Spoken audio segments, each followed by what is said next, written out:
According to a member of the House committee investigating the insurrection, former President Donald Trump was aware that violence had taken hold at the Capitol when he tweeted that Mike Pence wasn't willing to overturn the election.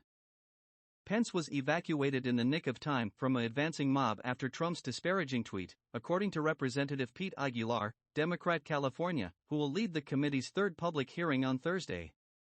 Aguilar said that just minutes after the doors to the Capitol had been breached, while Pence was in his ceremonial office, Trump tweeted that his second-in-command didn't have the courage to overturn the election results.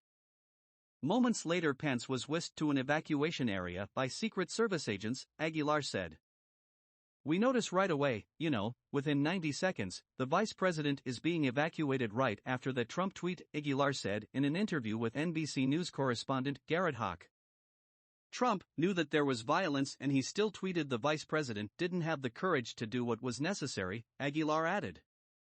They had already noticed that it was unsafe there because of the windows, but clearly, right at that time, they knew that they needed to get out of there, he said.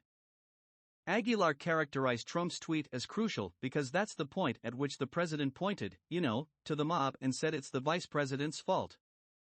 The Secret Service evacuated Pence and his family from the ceremonial office to an undisclosed location because of Pence's proximity to the mob. In Thursday's hearing, Aguilar said, never-before-seen photos of Pence will be shown. After being evacuated, Aguilar said the vice president was making calls to congressional leaders and the acting defense secretary, while members of his staff had talked to the top Republicans in each chamber, Representative Kevin McCarthy of California and Senator Mitch McConnell of Kentucky. He was acting like one would expect a leader to act, Aguilar said, commenting on how Pence had asked about the safety of others. But it's also very clear that he didn't get checked in on.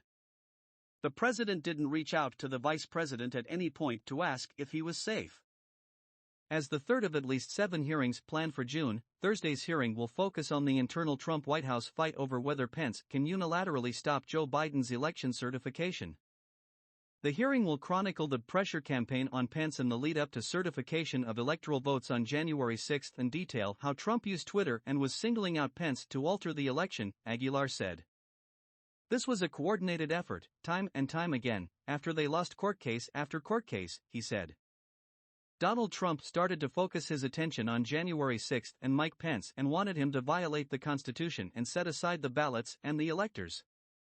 The hearing is slated to include live testimony from former Pence counsel Greg Jacob and retired federal judge Michael Luttig, who also advised Pence. Mark Short, Pence's chief of staff at the time, will not be testifying in person, but his recorded testimony may be used during the hearing, according to a January 6 committee aide.